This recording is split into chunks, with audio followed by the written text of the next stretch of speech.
Ok, queridos amigos, pues aquí estamos una vez más.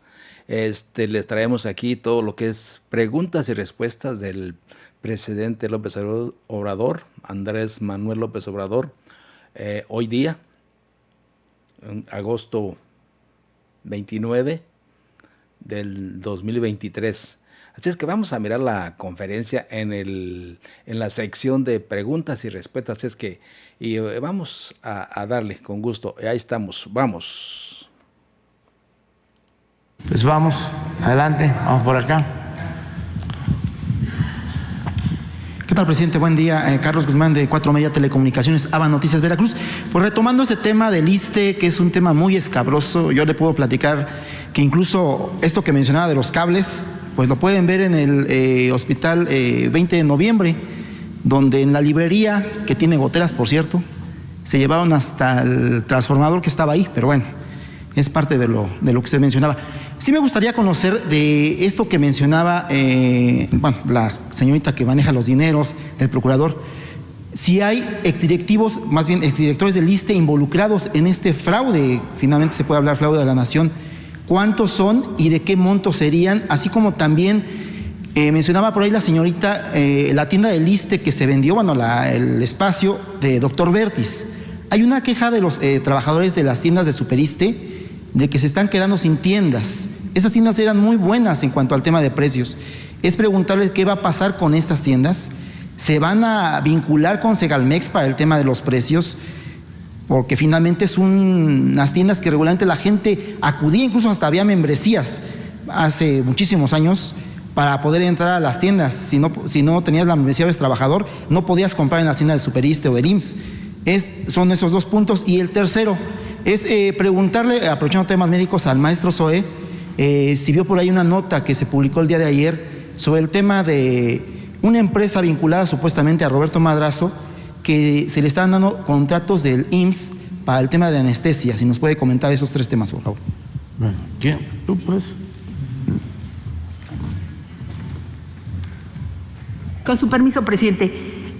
Sí, mire, son 19 mesas en las que estamos trabajando desde hace un año, con un equipo, como lo dijo el presidente, muy grande, integrado aquí al final del video se ve parte del equipo, y estamos trabajando sobre los servicios integrales uno por uno para hacer el cambio, sí, pero se necesitan recursos que a veces vienen de los propios fondos del ISSSTE, pero que a veces pues necesitamos que las cosas que no funcionan bien o que tienen evidentes trazos de corrupción, como algunas tiendas del ISSSTE, porque pues ya no estaban resultando propiamente productivas. Entonces se tomó la decisión de hacer la venta de los predios del ISSSTE precisamente para de ahí tener recursos para hacer los hospitales, porque lo que le interesa al ISSSTE fundamentalmente es la salud de mexicanos y mexicanas. Entonces esa fue una decisión y por eso se da la venta de las tiendas Superiste, de los predios que corresponden a eso, y con ese recurso, como dijo la encargada precisamente de la administración, la licenciada Almendra Ortiz, tiene que ver con hacer productivo ese recurso para la salud, para equipos, para medicamentos, para que sea lo mejor. Lo principal es la salud. Y efectivamente, pues, lo que se hace con los productos que ya no están ahí, pues tendrán otros canales de otra dependencia, como Liconza, Diconza, etcétera. Ahora, les comento algunas de las mesas, aprovechando ahora que, por ejemplo, una tiene que ver con la construcción de nuevos hospitales, otra con la ampliación y remodelación de clínicas, hospitales, con el mantenimiento de las unidades médicas, la adquisición de equipamiento, el abasto de medicamentos, y también hay una mesa que tiene que ver con qué pasó o qué pasa con las tiendas Superiste. Entonces, si le parece bien y si así es la instrucción, presidente, después se presentaría cómo se ha dado esta parte de la transformación, porque hay una mesa que lleva el INDAVI de la Secretaría de Hacienda, donde se hacen estas pues ventas de los predios de las tiendas Superiste. Entonces, le damos toda la información ahora que nos corresponda por parte del INDAVI, de la Secretaría de Hacienda, cuánto cuesta y a quién se le vendió.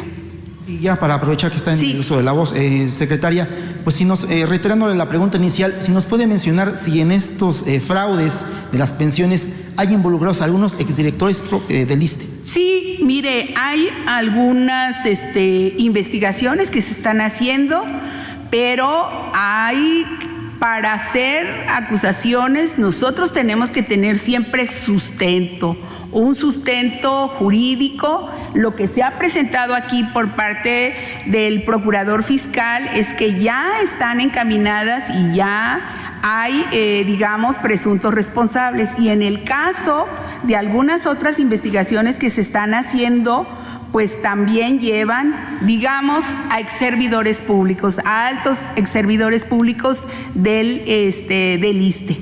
Le digo así, y si hubiera algunos involucrados, pues no queremos manejar los nombres porque pues tiene la secrecía de la investigación. Si se fijaron, lo que aquí presentó el procurador fiscal fue solamente con los nombres, como corresponde a una investigación que está llevando la Fiscalía General de la República. Pero de estos, ¿cuántos serían exdirectores del ISSSTE? Por eso le digo que pues no se trata de que le dé un número o un nombre.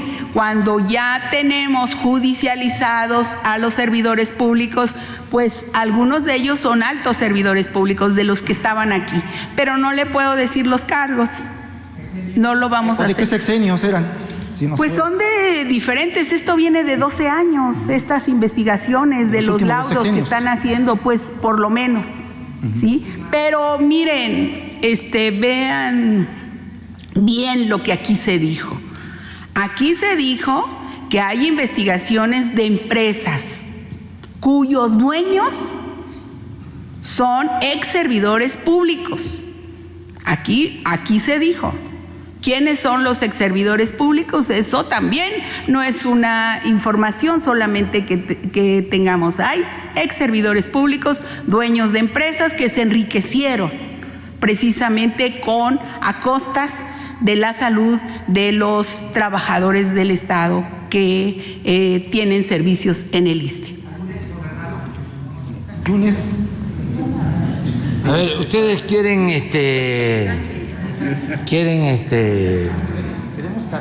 información, ¿no? Bueno, miren,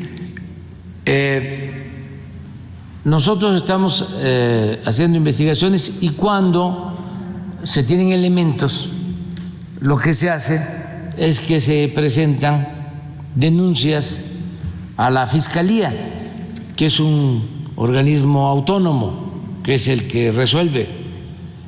La vez pasada me preguntaron si habían denuncias contra el exdirector del ISSSTE, Yunes. ¿Sí se acuerdan, pues? ¿Quién hizo la pregunta? A ver, no, yo me acuerdo, ahorita les voy a decir quién fue. Todos, y si no yo lo hago, pues la compañera, usted fue, ¿verdad? La imagen del Golfo, sí. Bueno, yo les dije de que no sabíamos y que la Fiscalía iba a informar, y yo creo que ya informaron y dieron a conocer que hay 2 denuncias en proceso.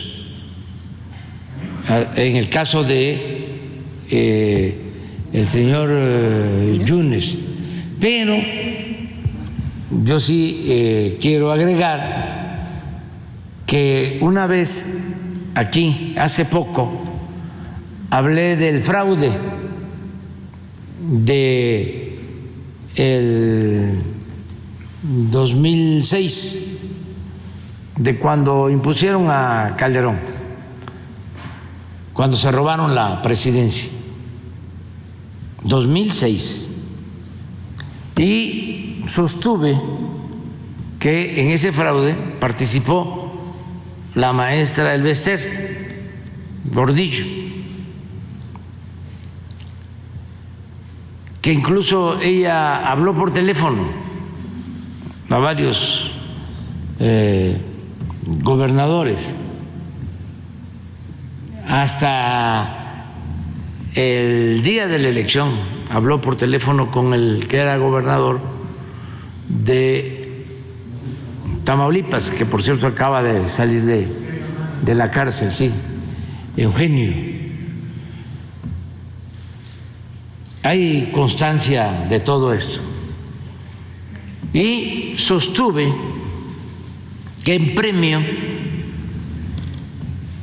como pago, porque así lo hacían, Calderón le había entregado a la maestra prácticamente la Secretaría de Educación Pública, porque el yerno de la maestra fue con Felipe Calderón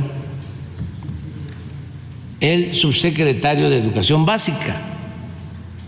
Entonces no se cuestionaban los libros, nada. Todos los medios estaban alineados por completo. Por eso es bueno no recordarlo, sobre todo por los jóvenes, porque eso ya fue en el 2006, ya lleva como 18 años, y los que van a votar ahora a lo mejor no habían nacido. Entonces,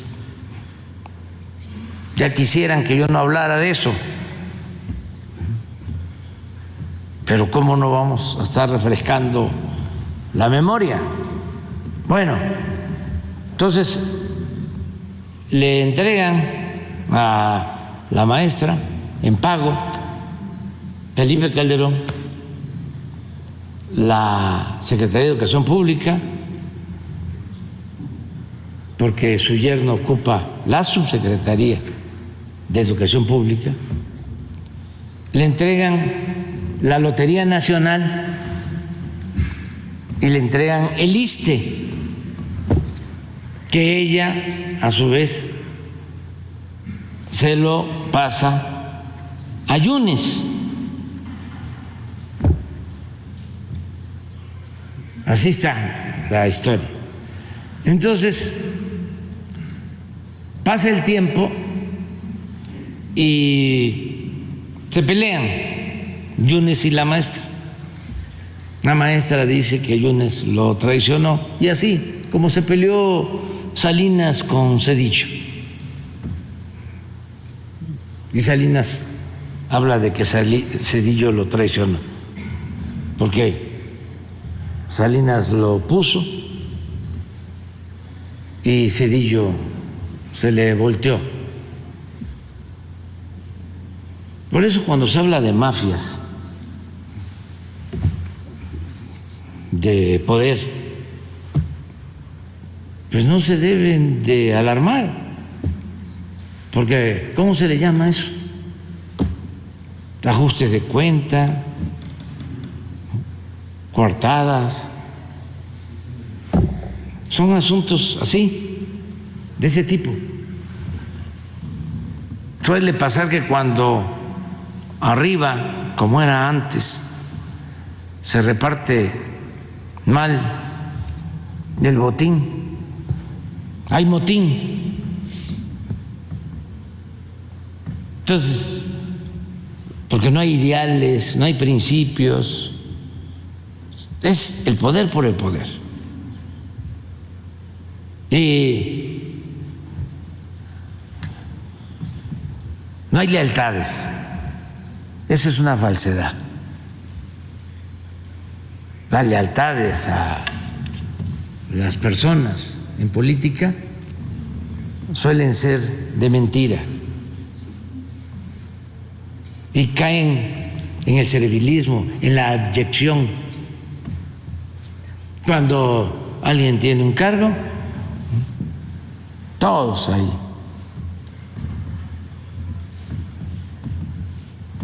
de lambiscones.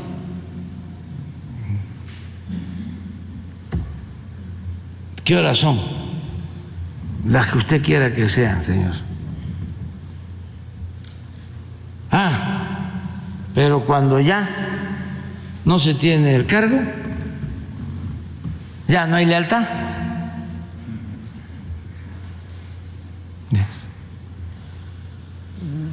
Suele pasar que en las mafias del poder, cuando no hay principios, cuando no hay ideales, los amigos son de mentira y los enemigos de verdad. Por eso la lealtad tiene que ser a los ideales, a los principios, lealtad al pueblo, lealtad a la nación, lealtad, en este caso, al proyecto de transformación. Eso es lo importante. Nada de el cuento ese de que yo soy muy leal. No. Se es leal cuando se defiende una causa justa, una causa a favor del pueblo, a favor de la nación. Entonces, pues ellos no saben de eso, entonces se pelean. Y cuando yo comenté de que la maestra puso a Yunes, a lo mejor ustedes no lo supieron, pero la maestra puso un Twitter, esto como hace 2 años, que por cierto lo puso y lo borró al día siguiente, pero pues alguien lo recogió, lo recuperó y nosotros lo tenemos. ¿No lo tienes tú? A ver, porque es importante su testimonio de ella.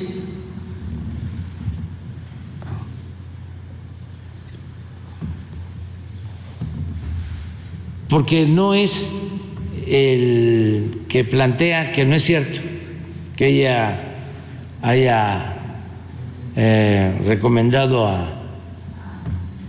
a Yunes, sino lo que dice está peor, porque no solo habla de lo de Yunes, sino lo acusa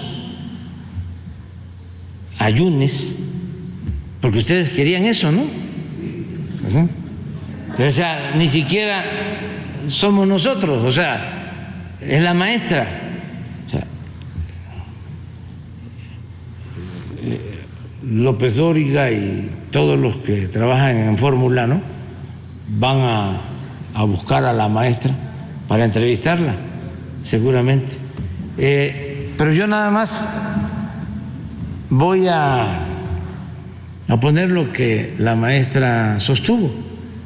Y hay otra cosa que es interesante saber si es cierto, preguntarle a la maestra, lo que sostiene que es gravísimo, de que la amenazó Calderón con movilizar al ejército si hacían un movimiento en el ISSSTE. no es para quienes ya estamos con más edad, y hemos vivido esto y otras cosas, sino es para los jóvenes. Ya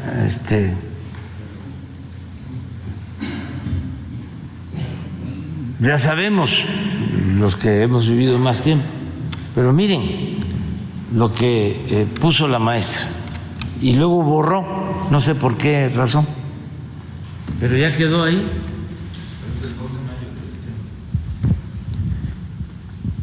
...2 de mayo del 23, que esto lo comenté posiblemente, pues a lo mejor el día 1 o a finales de abril. Hicimos aquí un comentario sobre esto, sobre el fraude del 2006. Y ahí la espero con el ejército. Así tituló su Twitter. Es lo que le dijo Calderón a la maestra Elbester. Ahí la espero con el ejército.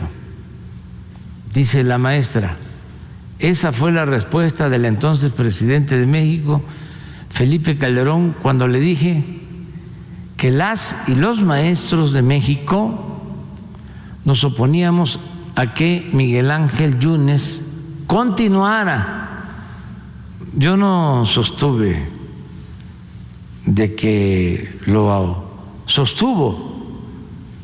Yo lo que sostuve es que ella lo propuso.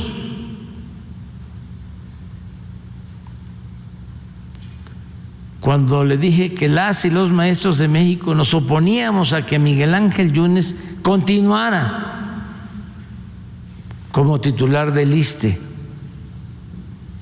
dadas las malversaciones de fondos financieros que con tanto trabajo las y los trabajadores al servicio del Estado logramos con la reforma a dicha institución. Aquí podríamos hablar de muchas cosas, pero esa reforma fue nefasta para los trabajadores.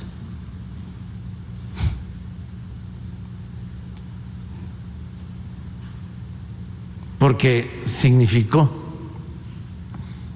el privatizar las pensiones de los trabajadores, pasar las pensiones de los trabajadores a las AFORES. Pero ella sostiene que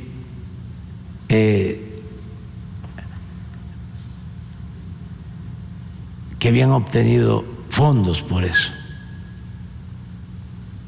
Cuando me comentó, esto es lo que supuestamente le dijo Felipe Calderón, que Yunes estaba haciendo bien su trabajo, eso es lo que le dijo Calderón. Es creíble, ¿eh? Porque Calderón siempre respaldó a Yunes y Yunes siempre respaldó a Calderón. No me dejó más alternativa que advertirle que tomaríamos las instalaciones del ISSSTE. Y justo esa fue su respuesta. Ahí la espero con el ejército. Así se llevan, ¿eh? Esto sucedió en el marco de un evento público en una escuela secundaria técnica de la ahora Ciudad de México. Ante su respuesta me levanté y me retiré, dice la maestra.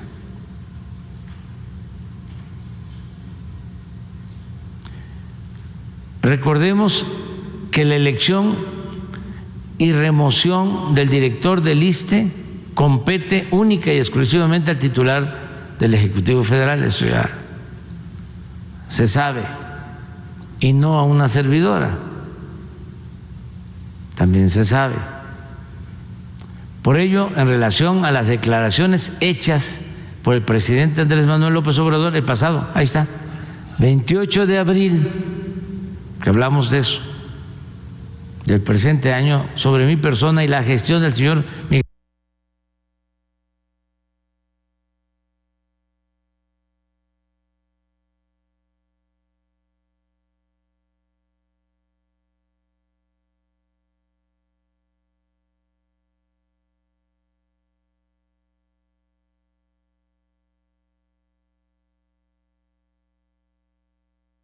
Miguel Ángel Yunes al frente del ISSSTE, le digo categóricamente que no participé en acto ilícito alguno, como me acusa desde su tribuna. Yo no le acusé de ningún acto ilícito, nada más que participó en el fraude electoral. Siempre me he conducido conforme a derecho y respeto a las instituciones de este país y desde luego a la investidura presidencial. Por ello, señor presidente, basta de falsas acusaciones a mi persona. Esto es lo que puso ella y al día siguiente o el mismo día lo borró. Pero como pues yo soy historiador, fíjense, me interesó mucho el texto porque es la historia.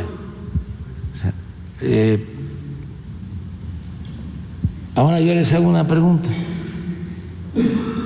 Que levanten la mano los que sabían de este tuit, de los que están aquí. Fíjense, muy poquitos. Muy poquitos. Si ustedes que se dedican a la información no sabían, imagínense el pueblo. Menos. Entonces, por eso es importante todo esto, ¿no? Por lo que preguntas y lo de el IMSS, por favor. Son empresas supuestamente vinculadas a Roberto Madrazo. Sí. Muchas gracias, señor presidente. Desde el 8 de agosto, David Pérez había preguntado aquí en la mañanera sobre ese procedimiento, esa licitación pública, y se habían también traído toda la información, se puso a disposición de ustedes. Se comentaba entonces del diagnóstico que se había hecho el año pasado sobre las máquinas de anestesia que generaban el mayor número de cancelaciones de cirugía. El tema de las cirugías en el IMSS y el rezago quirúrgico que tenemos muchas veces está asociado a el mal funcionamiento de una máquina de anestesia. Se hizo un diagnóstico, se identificaron las que tenían más de 15 años y que eran susceptibles a sustitución. A partir de eso fue que se elaboró toda una licitación por partidas, que es algo que no se hacía antes tampoco. Se hacían licitaciones nacionales y generaban que ganaran muy pocas empresas. Ahora se hace por partidas, participaron varias empresas. Muchas empresas también, a la hora de no ser ganadoras, buscan litigar de otra manera, muchas veces en medios, su situación.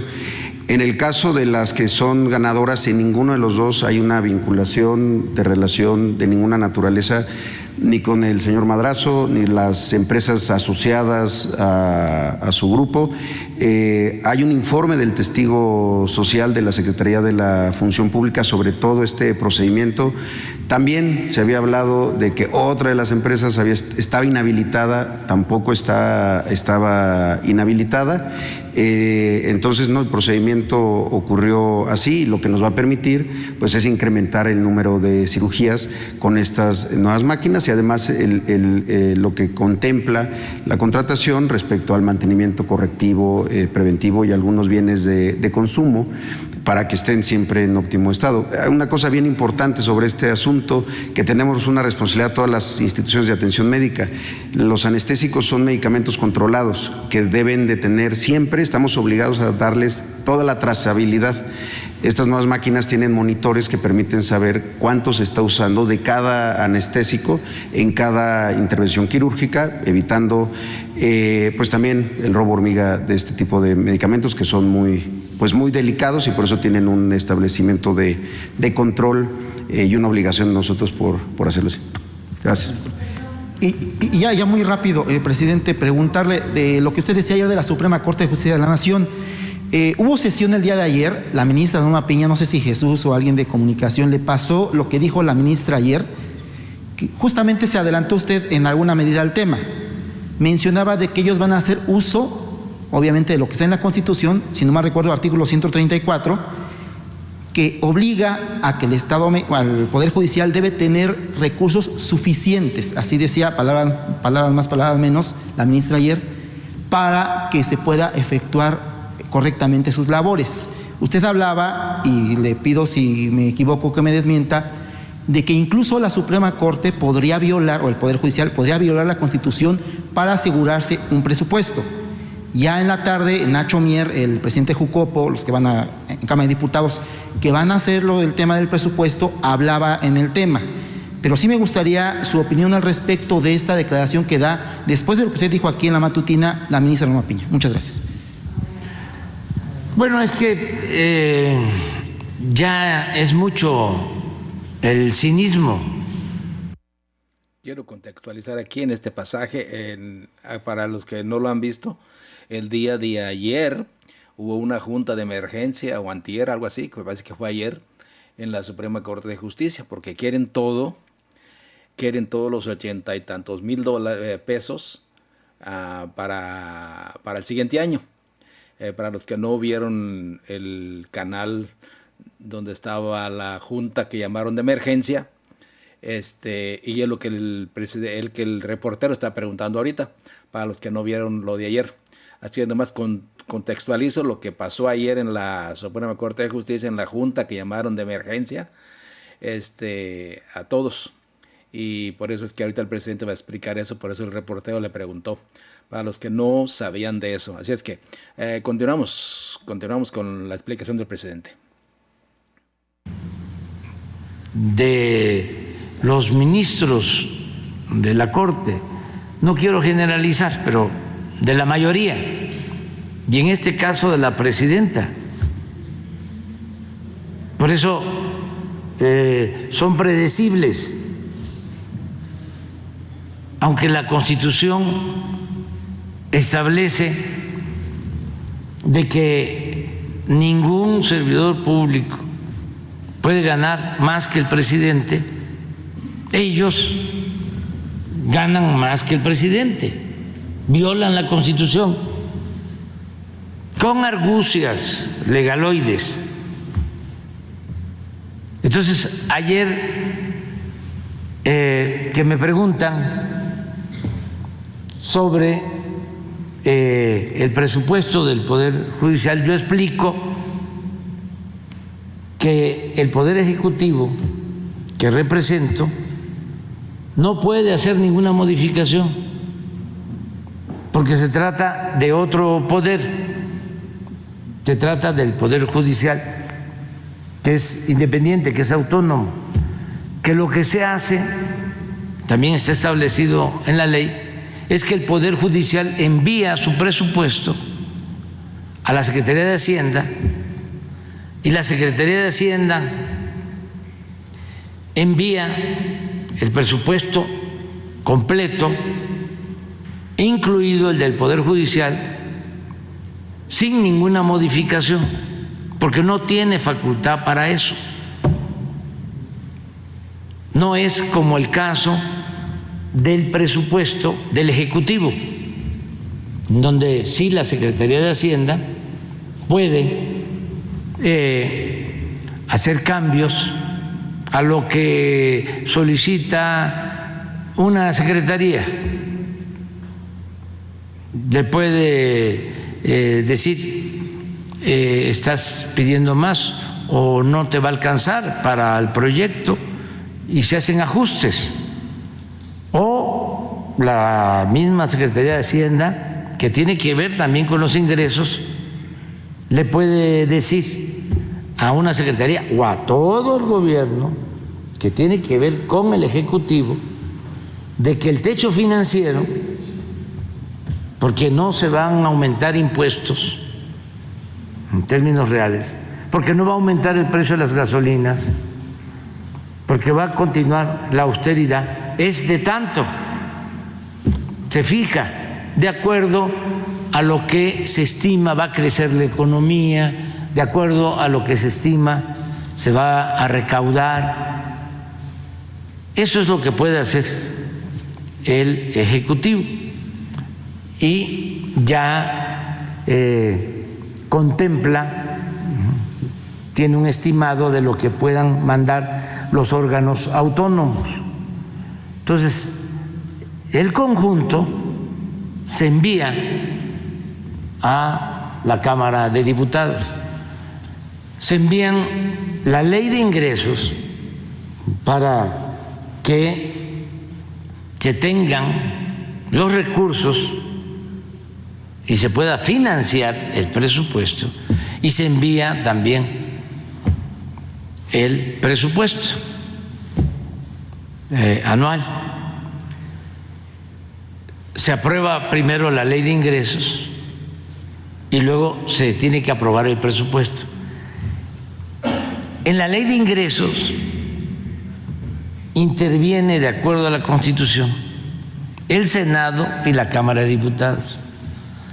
En la aprobación del presupuesto es facultad exclusiva de la Cámara de Diputados. Entonces, la Cámara de Diputados puede, lo ha hecho, hacer ajustes a lo que envía el Ejecutivo y desde luego a lo que envían los organismos autónomos. Es su facultad constitucional.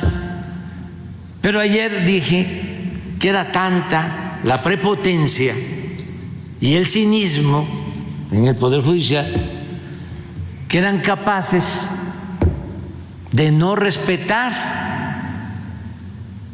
el mandato constitucional, y que si la Cámara de Diputados decidía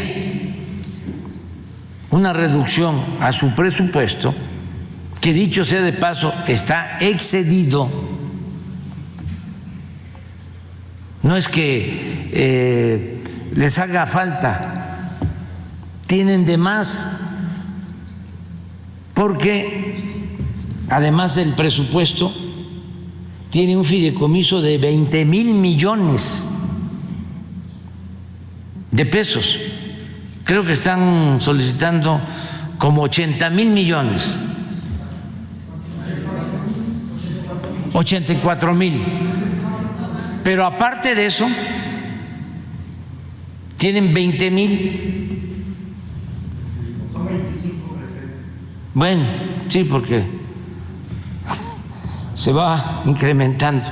25,000 de fideicomiso, de un fideicomiso para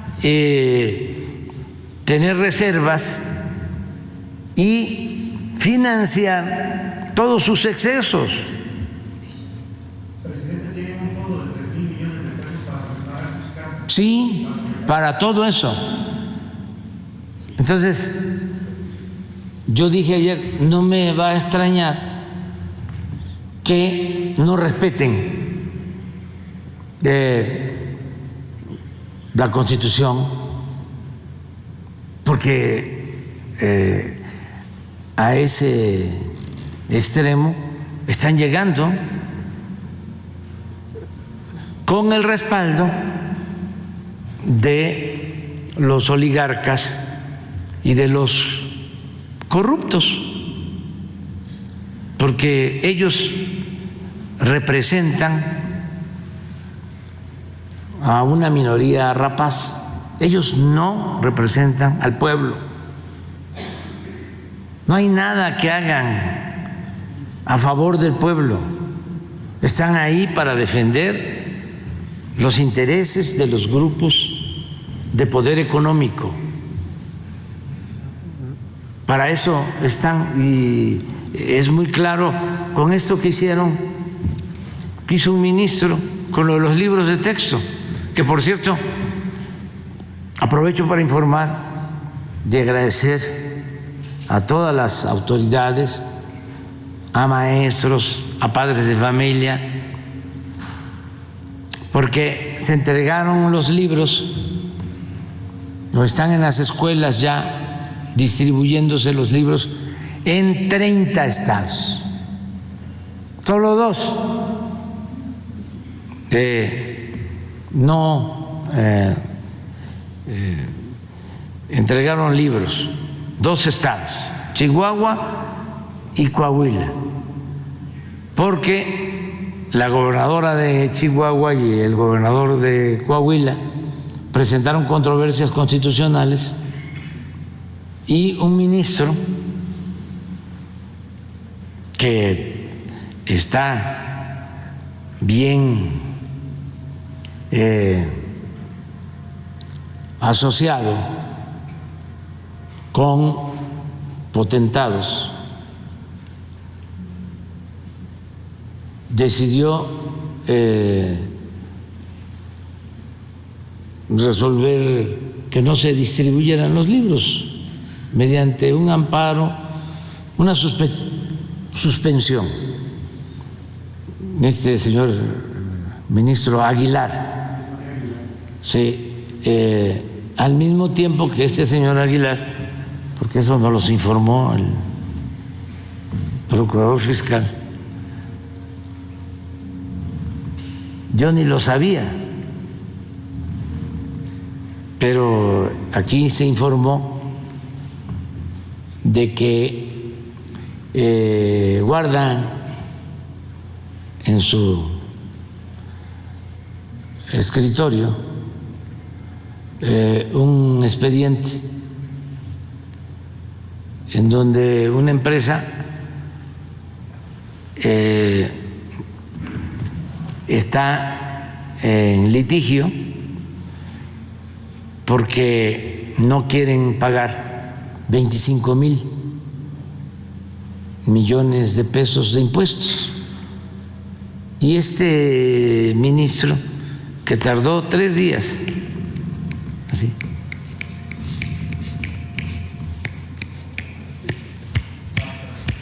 fast track, justicia pronta y expedita, para amparar, para que no entregaran los libros a los estudiantes, 3 días. Lleva más de 8 meses, ¿no? Con el expediente, porque llegó ese expediente después de trámites y trámites, ¿no?, por todo el Poder Judicial. Llegó a la Corte y cuando llega, así como llegaron las controversias, le llegaron a la presidenta las controversias de Chihuahua y de Coahuila, y la presidenta decide entregarle el caso al ministro Aguilar. ¿Por qué no se lo entregó a otro ministro? No, pues ya sabían. Pero llega primero la de Chihuahua y le entregan el caso a este ministro. Llega la controversia de Coahuila y al mismo ministro. Son 11. ¿Por qué al mismo, no? Bueno, entonces, cuando llega el expediente de los impuestos, ese ministro pues se entera, sabía, y lo solicita que le entreguen a él el expediente. ¿Cuál es el procedimiento ahí, abogado? ¿Con la Corte? Sí, o sea, ¿por qué no lo explica un poco? para ilustrarnos a todos, ¿no? Conocer más. O sea, el derecho, como la economía, como la política, no es asunto nada más de los abogados, ¿no? O de los economistas o de los politólogos, es asunto de todos, ¿no? ¿No es así? Todos tenemos que tener más información. ¿Cómo es el procedimiento? Sí, En este caso del expediente. del O sea, fiscal. ¿por qué lo pide él? ¿Del fiscal? Sí. Ok, en el caso... Es el ministro. sí, en la Suprema Corte de Justicia de la Nación llega este expediente, lo promueve la persona que está impugnando la resolución de la autoridad fiscal, llega a la Suprema Corte de Justicia de la Nación y ahí los ministros reciben este expediente y al recibirlo tienen que analizar cuál es la situación o cuál es la petición del promovente. La misma ley establece que tiene que ser un caso novedoso o relevante para que lo pueda conocer la Corte y entrar a su estudio. Porque recordemos que hay miles, hay cientos de juzgados, cientos de jueces y magistrados, y la Corte no podría conocer de todos estos casos en última instancia. Entonces, la ley dice que tiene que ser selectiva, y este criterio selectivo no es al azar, no es si quieren o no, sino que tiene que tener elementos de que sea novedoso o que sea relevante para la impartición de justicia, como lo vemos aquí en este esquema. Una vez que la Corte lo recibe, se presenta ante los ministros y si alguno desea conocer el asunto, puede solicitar que le sea turnado, pero podrían rechazar también conocer del asunto, por lo mismo, porque no es ni novedoso ni es relevante. Lo que consideramos nosotros debió ocurrir es que al no ser novedoso ni relevante tenía que haberse rechazado y regresar al tribunal colegiado para que éste emitiera la sentencia definitiva y se constituyera en una cosa juzgada. Y al ser cosa juzgada, ya tenía la autoridad la facultad de ejercer el cobro por los mecanismos que se consideran incluso coactivamente. Pero en este caso, señor presidente, compañeros, el ministro decide solicitar, se le turne este primer asunto para analizarlo y hacer un proyecto a sus pares. Recordemos que pudieron haberlo rechazado desde ese momento y regresar al colegiado, pero lo solicita y está obligado por ley en 15 días a presentar un proyecto. No lo hizo en los 15 días que marca la ley.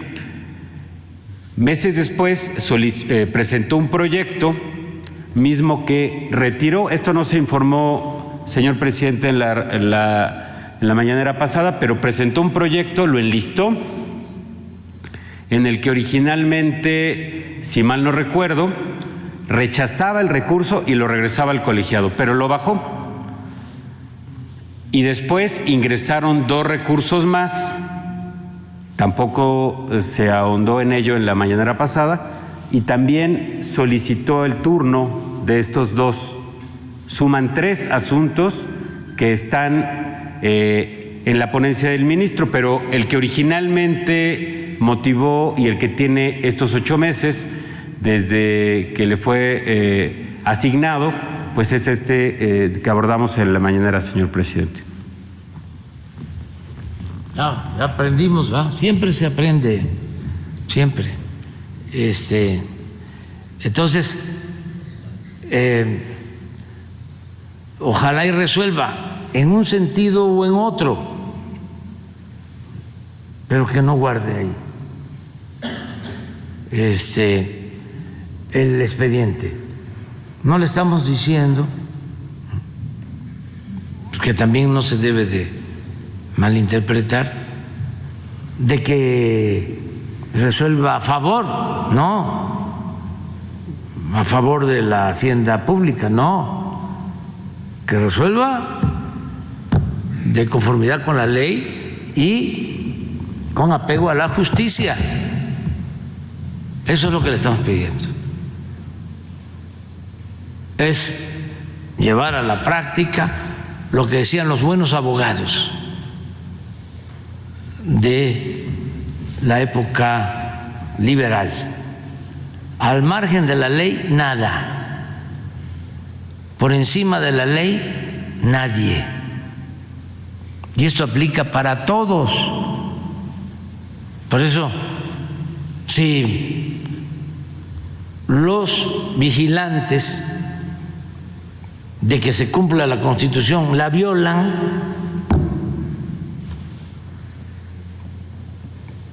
¿qué está pasando? La Suprema Corte debe ser el faro de la ley. No pueden ellos estar dando malos ejemplos. No. No, además, sí, pero ya Fox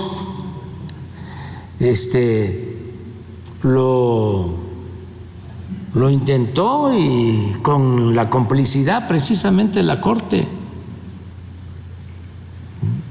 me desaforaron cuando no querían que yo apareciera en la boleta, y el pueblo, que es mucha pieza, me sacó adelante.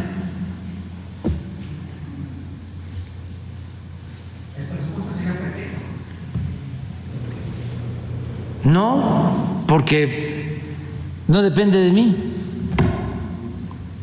O sea, ni siquiera me pueden echar la culpa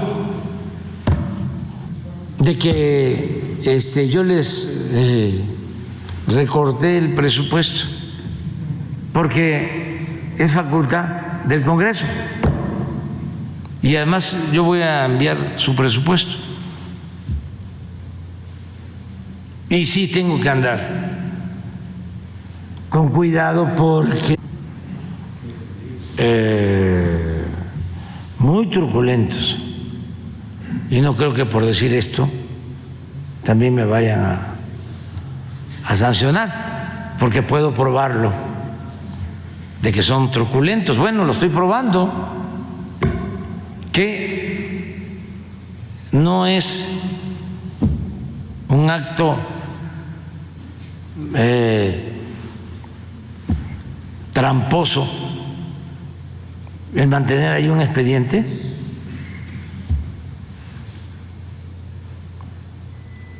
¿Tanto tiempo? ¿Qué cuesta mucho el estudio?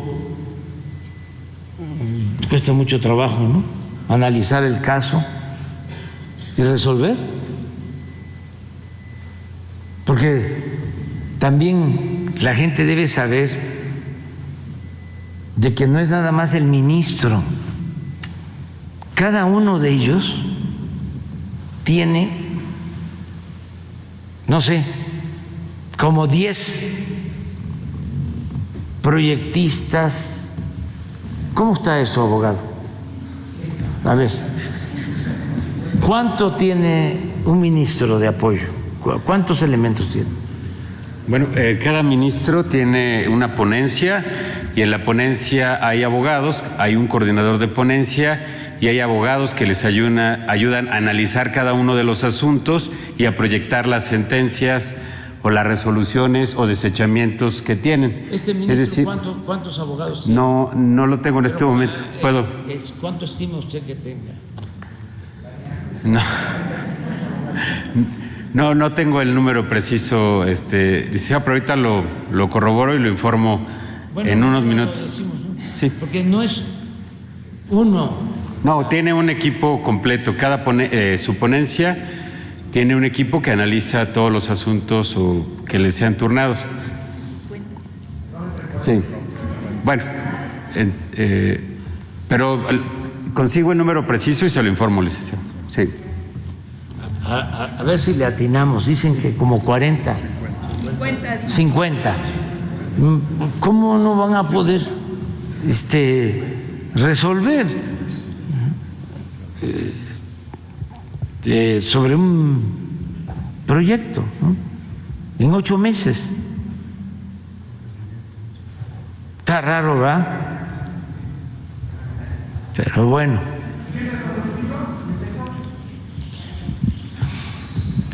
Gracias, presidente. Esteban Durán, Vanguardia de Veracruz. Presidente, aún hay personajes todavía dentro de algunas instituciones priistas de la vieja guardia y que pues son anti 4T. En este sentido me refiero a Israel Soberanis Nogueda, quien está como titular de la Unidad de Administración y Finanzas de esa dependencia, y que, repito, está hecha, tiene lechura al mismo prismo de la vieja guardia, anticuarta transformación, y es el encargado de manejar los recursos de la Cancillería, presidente, lo cual, bueno, pues esto preocupa a quienes están dentro de la Cancillería. Y cabe destacar como referencia, como antecedente, que Israel Soberanis Nogueda fue expresidente municipal de Acapulco, Guerrero, involucrado en la quiebra precisamente del Centro Internacional de Convenciones, ahí en el estado, cercano colaborador de los exgobernadores José Francisco Ruiz Massieu y Seferina Torreblanca, así como los expresidentes Felipe Calderón y Enrique Peña Nieto. También fue senador priista y fue un defensor férreo del entonces gobernador Rubén Figueroa Alcocer cuando sucedió la matanza de Aguas Blancas, de la matanza de campesinos. ¿Sabía usted de esta situación, presidente? ¿Se hará algo al respecto para evitar que de esta forma pues haya una afectación a los recursos de la Cancillería? Pues no tenía yo información. Le tengo confianza a Alicia Bárcena. ¿Acaba de entrar o ya estaba? Acaba de estar ahí. Sí, le tengo mucha confianza a Alicia y ella lo va a ver. Ella va a informarnos sobre esto. Bien, gracias, presidente. En el mismo sentido, dentro de la Secretaría de Relaciones Exteriores hay una situación, un problema que tiene una señora llamada Vidagnis Camejo Hernández, que tuvo un problema con su pasaporte, no se lo querían dar. Ella pues tuvo un problema penal, sin embargo la Fiscalía General de la República le notificó mediante oficio a la Secretaría de Relaciones Exteriores que no había ya ningún delito que perseguir, como se pretextaba para evitarle el documento allá en el estado de Durango. A ella le dijeron allá que era imposible que le extendieran este pasaporte para que ella pudiera salir del país, pero no se lo han dado. Ella tiene la necesidad de salir, ella es cubana, pero ya se nacionalizó mexicana, ella tiene necesidad de salir para llevar a su hija de 14 años, que nació aquí en México, y atenderle un problema de diabetes progresiva, aguda, y que no lo pueden resolver aquí en la Ciudad de México. Por eso pide también igualmente se le puede atender en ese sentido y que la Secretaría de Relaciones Exteriores le pueda expedir el documento, presidente, el pasaporte. Lo hacemos, lo vemos con Jesús para que le ayuden. Bien, presidente. En otro tenor, presidente, el 25 de mayo del año pasado, a pregunta expresa de los ferrocarrileros de la Reconstrucción Nacional, Frente Ferrocarrilero de Reconstrucción Sindical, el Ferro, y al reconocer usted que hubo un daño causado a los ferrocarrileros con motivo de la privatización de los ferrocarriles nacionales de México, usted instruyó a la Secretaría de Gobernación a elaborar el proyecto de justicia social. Para ellos, en la actualidad prácticamente están en la fase final, ya para concluir este asunto. Únicamente su Consejo de la Judicatura Federal ha dicho que por tener exceso de trabajo no puede participar en la reunión de trabajo solicitada. Ellos piden igualmente su intervención, presidente, y le preguntan que si esto es prioridad para su gobierno o no el resarcimiento de daños causados a los exferrocarrileros y a su familia. Hay preocupación en enferro, porque algunos de ellos ya murieron en el intento de que se les haga justicia y hasta el momento pues no ha habido ninguna de esta situación. Todos son de la tercera edad y siguen confiando en usted para que de esta manera haya solución a su problema, presidente. Sí, que lo vea Luisa María, alcalde, la secretaria de Gobernación, que ellos busquen a través de Jesús una audiencia y se entrevisten con la secretaria de Gobernación, porque sí, en todo lo que podamos nosotros ayudar, lo vamos a hacer. Inclusive con el cambio de titulares, presidente, esto se ha quedado pausado. Sí, no pero ahora,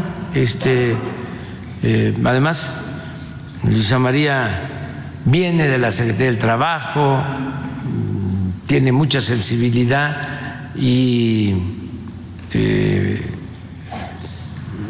está a favor, pues, de la justicia laboral.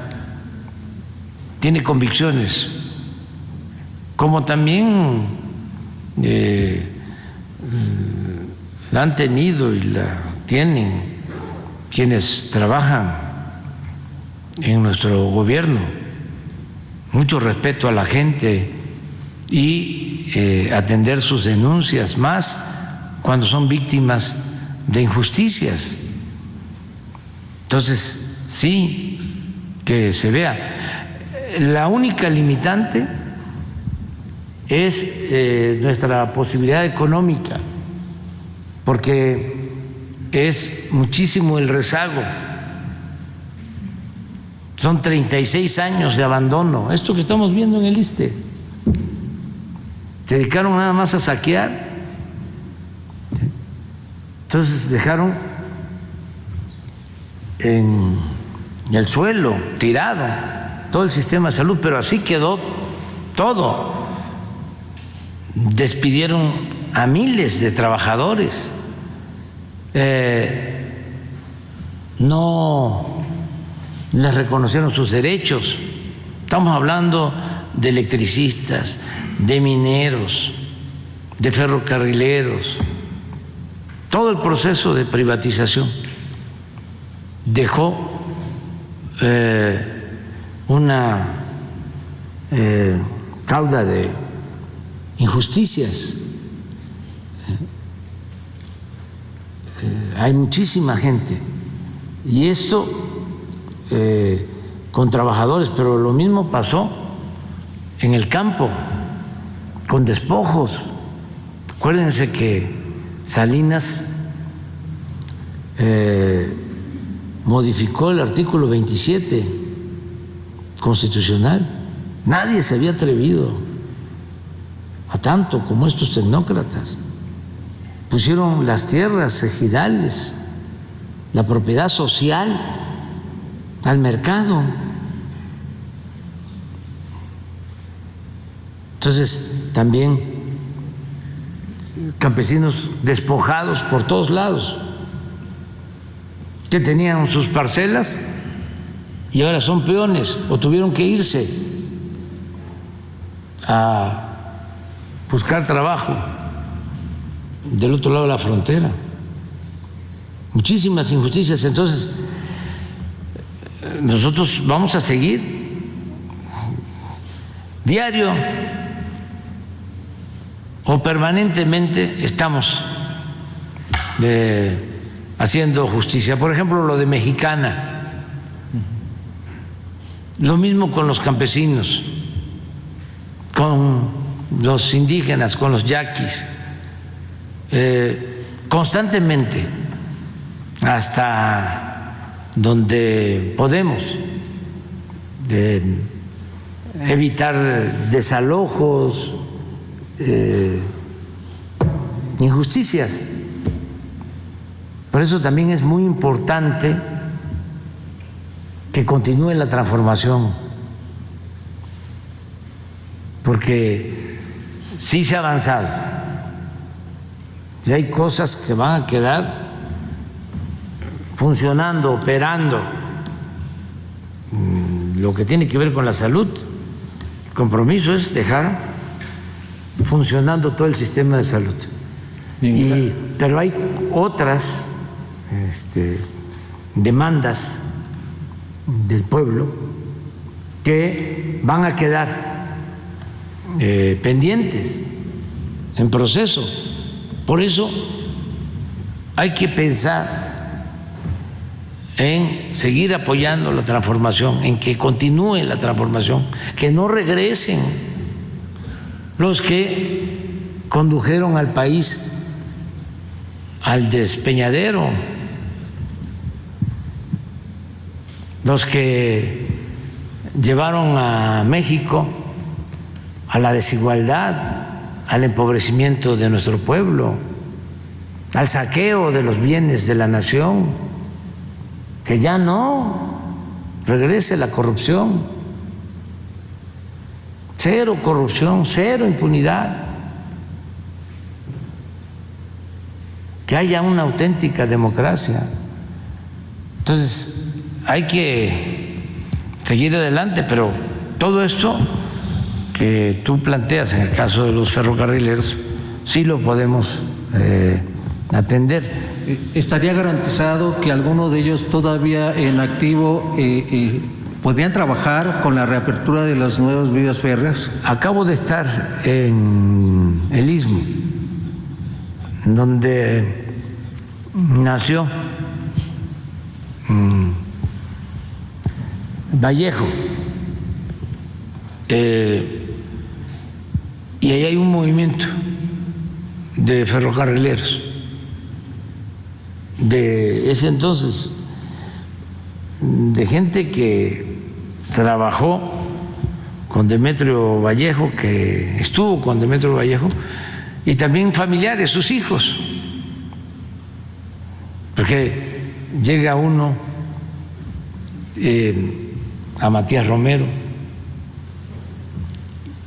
y el letrero de la entrada es Ciudad Ferrocarrilera, y ya no había ferrocarril. O sea, quedó, porque así era importantísima como ciudad ferrocarrilera Matías Romero. Y ahora imagínense la satisfacción de la gente de que vuelve otra vez el ferrocarril.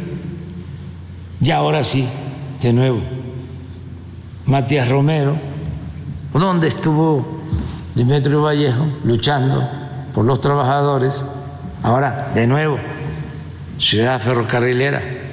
Ayer, a ver si nos pasan, el almirante, sí, ya empezaron las pruebas de Coatzacoalcos, de Medias Aguas, por el Istmo, hasta Salina Cruz, y me dicen que la gente en los pueblos salía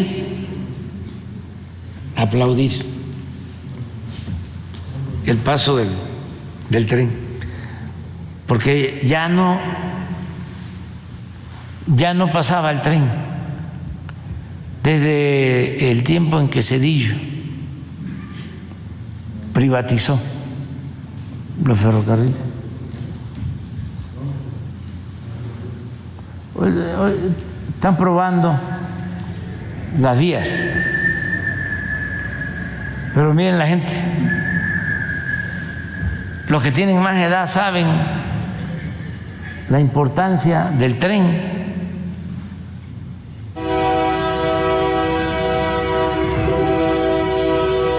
Eso me lo mandaron ayer.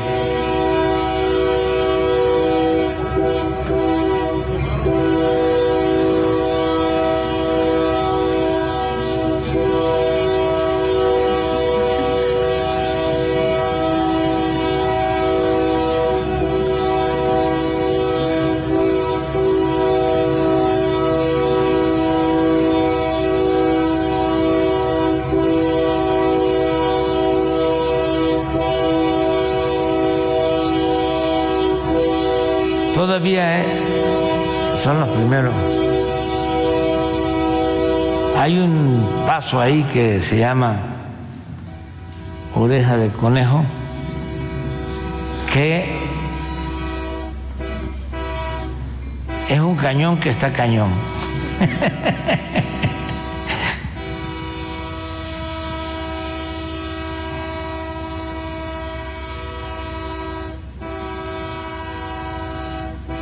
De la locomotora,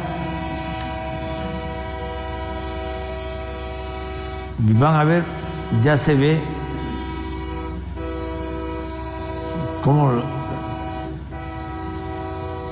son mujeres los trajes regionales, una veracruzana y una ismeña, y también es chiapaneca. De este lado es chiapaneca y tabasqueña, y del otro lado ismeña y veracruzana. Bueno, ya estamos ahí. Sí, presidente. Gracias. Finalmente, presidente. Esa es en la noche.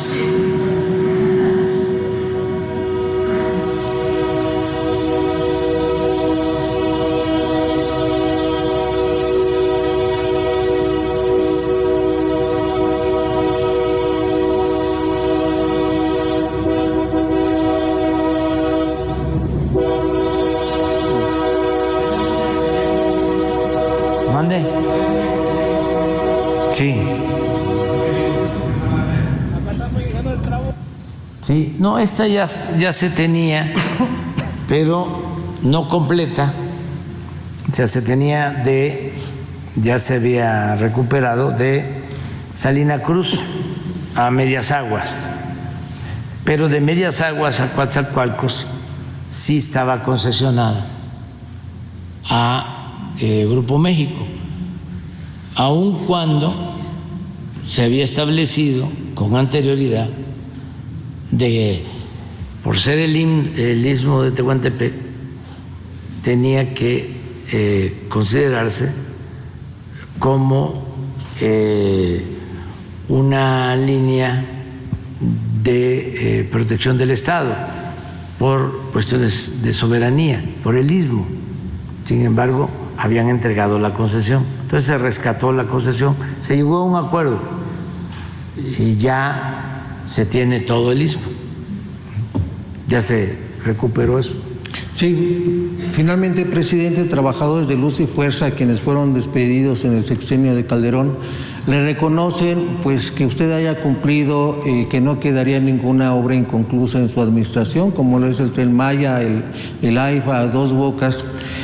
Sin embargo, ellos piden también que se tome en cuenta el compromiso que usted adquirió con ellos, pues para que se cumpla lo que ellos han estado buscando durante tantos años después de este despido que pues les afectó a miles de ellos. ¿Qué hay con los electricistas de Luz y Fuerza, presidente, en este sentido? ¿Ha habido avances en las jubilaciones que ellos están pues demandando? ¿Qué opinión, qué hay con la opción laboral para los demás que también están buscando pues incorporarse laboralmente en el sector federal? Y se sabe que está usted tratando estos temas con Rosendo Flores. ¿Se puede adelantar algo sobre lo que usted ha platicado con Rosendo Flores al respecto, presidente? Se está trabajando con ellos y estamos buscando que se resuelva para todos, porque lamentablemente hay una división en las filas de los trabajadores. Y lo que queremos pues es ayudar a todos sin meternos en las diferencias que tienen, pero se está avanzando y lo vamos a seguir haciendo para los jóvenes. Durante muchos años, décadas, fue muy difícil en México que existieran sindicatos verdaderamente democráticos, décadas. Por eso, cuando surge Demetrio Vallejo como dirigente de los ferrocarrileros y se lleva a cabo un movimiento de democratización del sindicato, lo encarcelan. Vallejo estuvo en la cárcel, como también fue a la cárcel por lo mismo Valentín Campa y muchos otros dirigentes. No había democracia sindical, era una sola corporación sindical la que dominaba. Muy pocos sindicatos democráticos. Uno de ellos era precisamente el SME, el Sindicato Mexicano de Electricistas, porque antes se había intentado que el SUTEM se democratizara, por eso fue el movimiento de Rafael Galván con la tendencia democrática, pero no pudo Rafael, un gran dirigente. Y el SUTEM siguió siendo manejado con las prácticas de siempre. Entonces, nada más quedaba como sindicato democrático completo el SME, y con los neoliberales empiezan a dividirlos.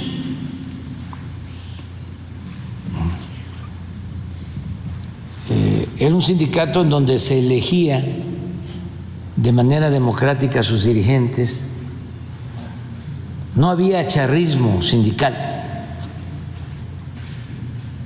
Entonces empiezan a hacer labor al interior del sindicato y los dividen, y no resistieron los dirigentes la embestida de Calderón. Ya desde antes, ¿no?, habían iniciado una campaña en contra del sindicato con la complicidad de los medios.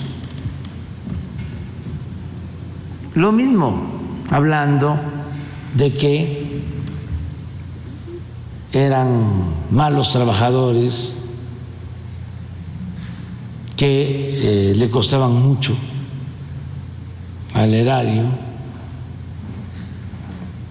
porque les molestaba, sobre todo, que existiera una empresa pública como la Compañía de Luz y Fuerza del centro. Entonces la querían privatizar. ¿Cómo privatizaron los ferrocarriles? Igual. Y se habían tardado en el caso de Luz y Fuerza del Centro por la fuerza del sindicato. Pero llegó Calderón y no le importó, y despidió a más de 40,000 trabajadores. Esto también para los jóvenes, bueno, ya estaban niños, pero es interesante esto. El único sindicato democrático lo acabaron, lo destruyeron, porque sí quedó la CENTE, que también hay que recordar, pero son secciones del sindicato de maestros. La CENTE también contribuyó bastante a la democratización sindical, pero todo lo demás era corporativo. El presidente o el secretario del Trabajo, o el secretario de Gobernación, o el secretario, porque también eran puros hombres en ese entonces,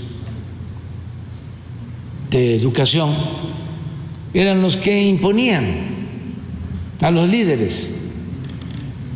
Y habían líderes sindicales muy fuertes, que como ya son fallecidos, no los menciono por respeto, que eran los que decidían. Y también, además de eso, para los jóvenes que deberían de estudiar el movimiento sindical en México, hubieron también muchos sindicatos llamados blancos. La misma empresa hacía su sindicato a modo para no garantizar a los trabajadores sus derechos laborales, los sindicatos blancos. Todo eso ahora pues ha ido cambiando.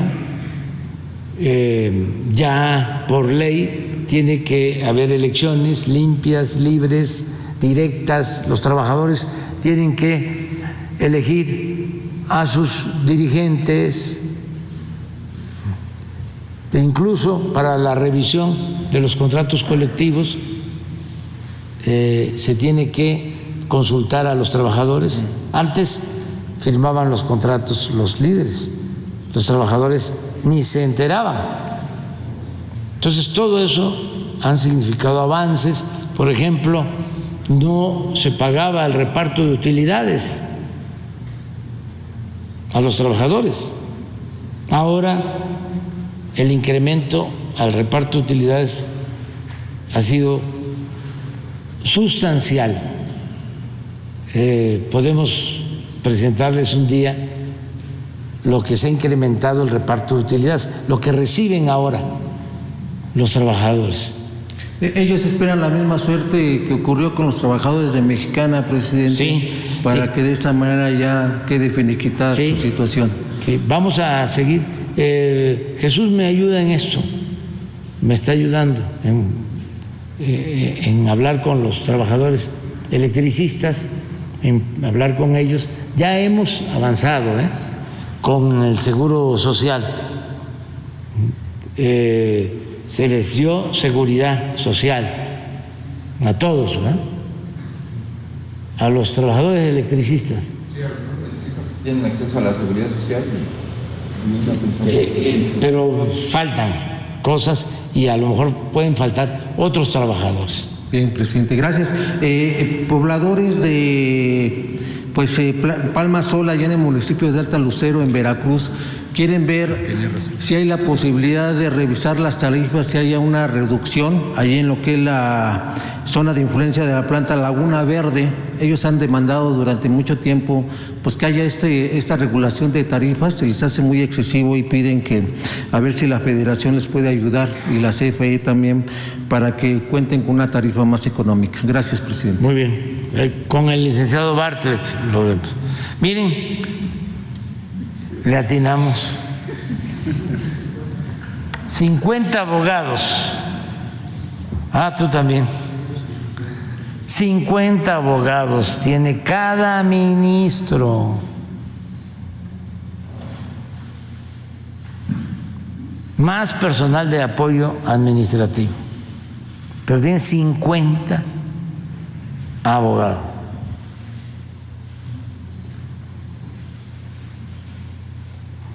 Para que no se piense que, es que el ministro tenía que hacer él la resolución del proyecto para presentarlo al Pleno. Y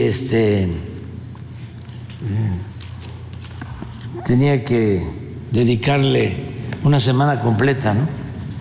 Y desvelarse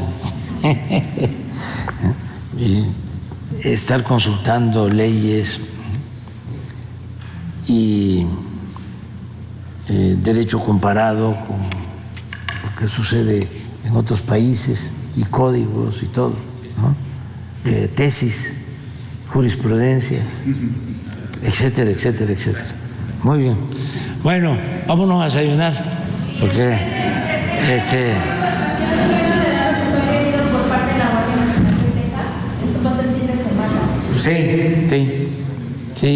sí, ya se está atendiendo relaciones. Lo que se sabe es lo que tú acabas de mencionar, que la Guardia Nacional de Texas, ¿sí?, asesinó a un migrante en Juárez. Sí, eso es, ¿verdad? No hay.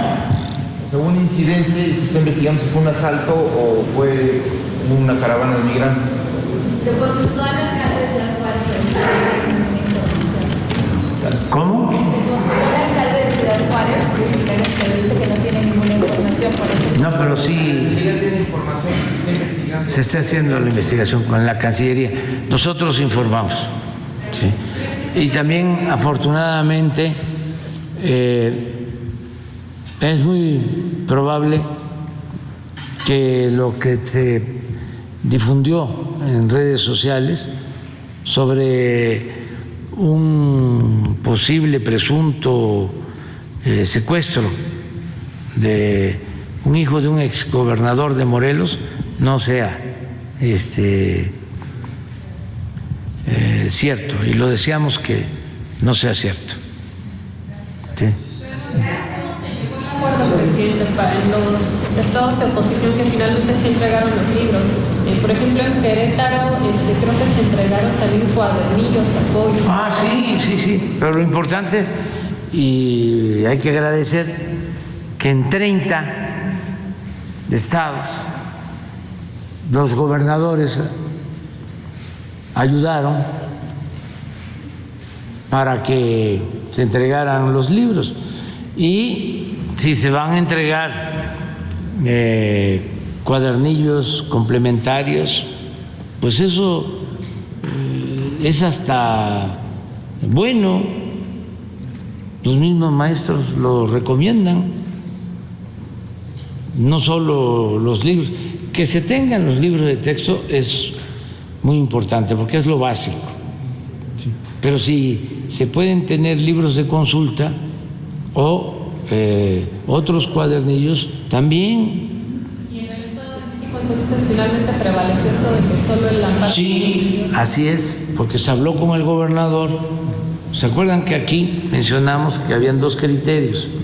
Uno, acerca de que aplicaba para todos, que no se repartieran los libros, que ese era un criterio que se tenía en la dirección jurídica del gobierno del Estado de México, y el otro criterio era el de los abogados de la Secretaría de Educación Pública, de que solo podía aplicarse para los que habían solicitado el amparo, 20 personas o familias, ¿no? Entonces hubo una reunión ayer, ¿sí?, y se llegó al acuerdo de que se entregaran los textos, y el gobernador del Estado de México estuvo de acuerdo, o sea, como otros gobernadores. Sí, ellos mismos fueron expresando de que iban a entregarlos. O sea, solo en estos dos casos, por las controversias y por esta situación que ya hablamos bastante, ¿no? Pero yo celebro mucho que se ayude a que se entreguen los libros, que no se deje la gente, ¿no?, como sucedió, que no se deje manipular, porque no les funcionó a los que quisieron sacar raja política, no les funcionó, fallaron, fracasaron, porque ya es otro pueblo. Entonces, imagínense, empiezan diciendo, ¿no?, de que se va a inyectar el virus del comunismo en los libros. Falso, completamente. O sea, mentira. No pudieron demostrarlo porque no hay nada que lleve a ese propósito. Sí, al humanismo, desde luego, y a la ciencia.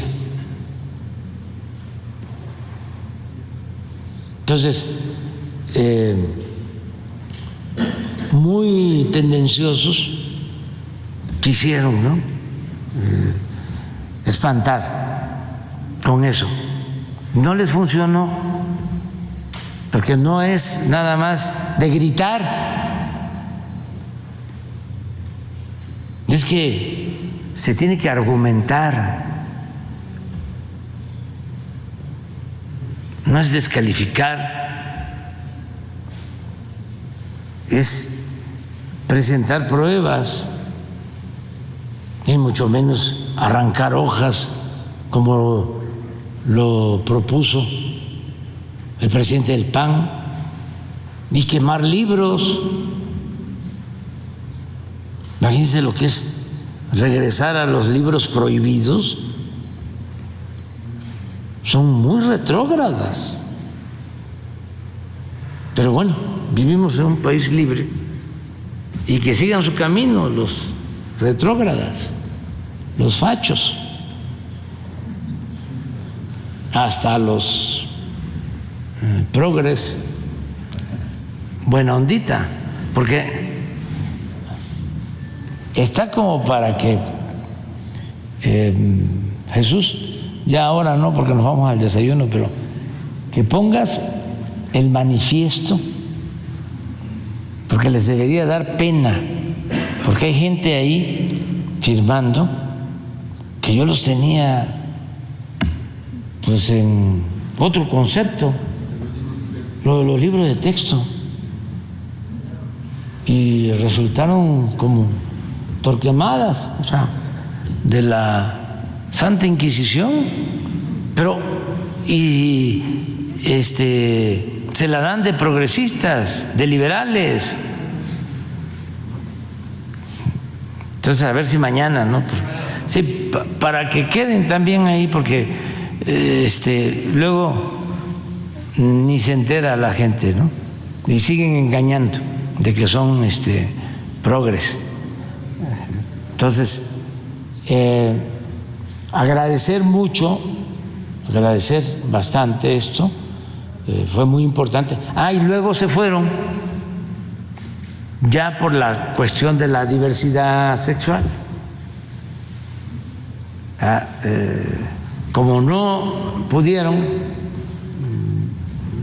demostrar de que era inyectar el virus del comunismo, se fueron, ¿no?, a un cuestionamiento acerca de la diversidad sexual, también muy atrasado, porque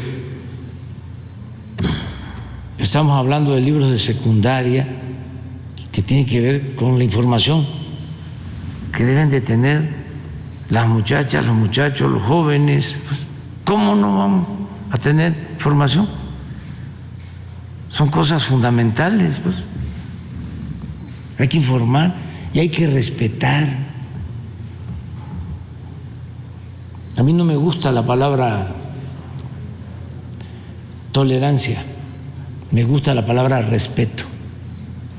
Que tolerar es, a ver, te voy a aguantar, ¿no? No, No, es respetar, respetarnos todos, somos libres. Entonces, ¿cómo me voy a meter yo a cuestionarte sobre tu preferencia sexual? Tenemos que respetarnos todos, pero es parte del atraso. Y también los progres, buena ondita, porque todos estos conservadores, no crean que cuando hablo de conservadores fue algo que se me ocurrió utilizar este término, este concepto. No, lo pensé bien, porque si se habla de derecha no se entiende, no es lo mismo. El término, el concepto conservador es más profundo y tiene que ver con el que defiende el statu quo, el que no quiere que cambie nada.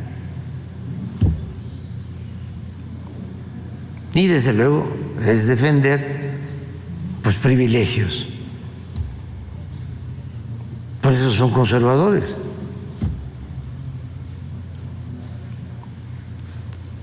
Y afortunadamente ya pasó ese, no fue ni siquiera vendaval, ese aire autoritario, intolerante y conservador. Ya sucedió y a ver qué va a pasar ahora en Chihuahua y en Coahuila. ¿Ya van a distribuirse los libros? Sí, también. En todos lados, todos, 30 estados. ¿Hoy tendrán sus libros los niños, presidente? ¿Mande? ¿Ya tendrán los niños tendrán hoy a la salida de la escuela, tendrán sus libros ya? Lo que es primaria, todos. ¿Los 30? Sí, en los 30. O sea, ya están en las escuelas, pues, ya los están entregando, distribuyendo. Faltan los de secundaria que están por llegar. Nada más, pero preescolar y primaria sí, en las 30. Y muchas gracias a las mamás, a los papás, porque pues ellos también ayudan. Estoy seguro que están revisando o ya revisaron los libros. Porque es la escuela y es la casa.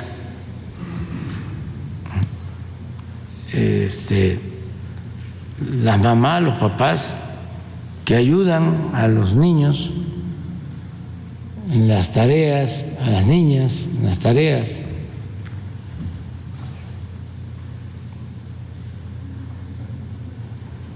Es todo. Pues, eso es muy importante, la educación pública, muy importante. Sin eliminar, prohibir la educación privada, no. Hay que, si acaso, prohibir otras cosas. Que yo digo, prohibido prohibir. Pero la educación no. Y si hay alguien que tiene para pagar educación privada, para pagar colegiatura, está en su derecho. Nada más que el pueblo de México conquistó, sobre todo con el movimiento revolucionario, el derecho a la educación pública. Eso quedó establecido en el artículo 3 de la Constitución. Cómo se consiguió el derecho a la tierra en el artículo 27, cómo se consiguió por la revolución el derecho a un salario justo, a una jornada de 8 horas, y a otras prestaciones, y quedó establecido en el artículo 127 de la Constitución. Esos 3 artículos son fruto de la lucha del pueblo mexicano. 1 millón de mexicanos que perdieron la vida por la violencia, por el hambre, por las epidemias. Entonces son conquistas. Por eso el neoliberalismo fue nefasto, porque todo eso que se consiguió con esfuerzo, con sacrificio, con muchas fatigas, con la vida de muchos mexicanos, lo quisieron echar para atrás, borrar todas esas conquistas sociales. Afortunadamente, ahora estamos en una nueva transformación y se están reivindicando todas esas conquistas logradas por el pueblo de México. Y eso es lo que significan los cambios. Y lograr estos cambios respetando el derecho a disentir, sin reprimir a nadie, sin perseguir a nadie, sin censura, con absoluta libertad. Y debemos, pues, sentirnos muy contentos porque México en el Concierto de las Naciones actualmente tiene un lugar especial. Siempre México ha sido muy querido, el pueblo de México muy respetado en el mundo, siempre. En América Latina se llegó a considerar a México como el hermano mayor. Luego se perdió un poco de ese prestigio, no del todo, por las políticas neoliberales, individualistas, por el sometimiento, por darle la espalda a pueblos que luchan por la justicia. Pero ahora no, tenemos muy buenas relaciones con todos los pueblos y con todos los gobiernos del mundo, muy buenas relaciones con el gobierno de Estados Unidos.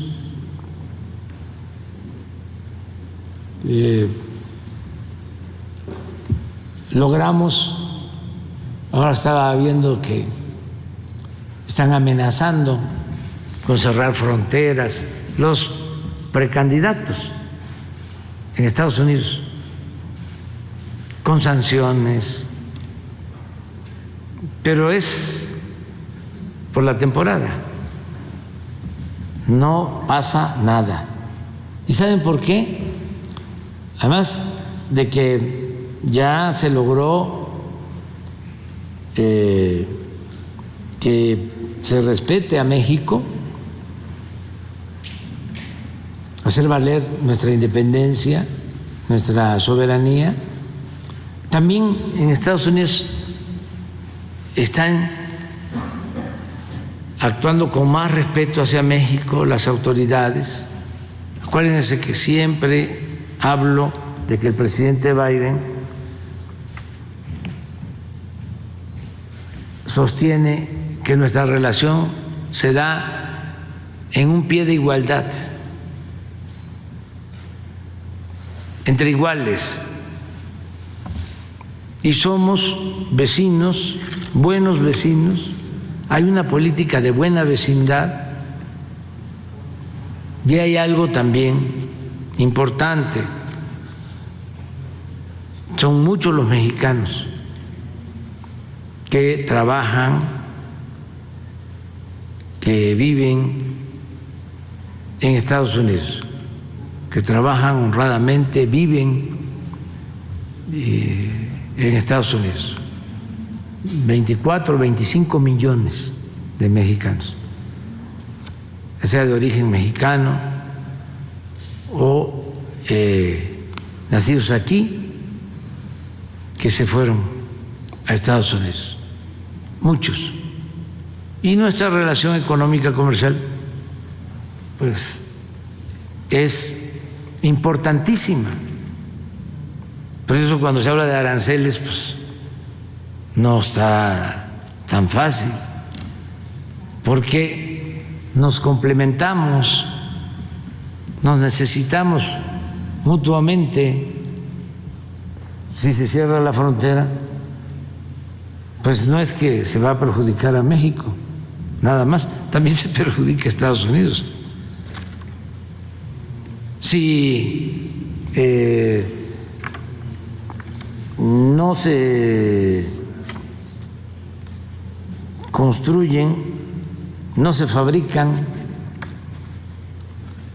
automóviles en México, el consumidor de Estados Unidos tendría que pagar 5 o 10 mil dólares más por un automóvil.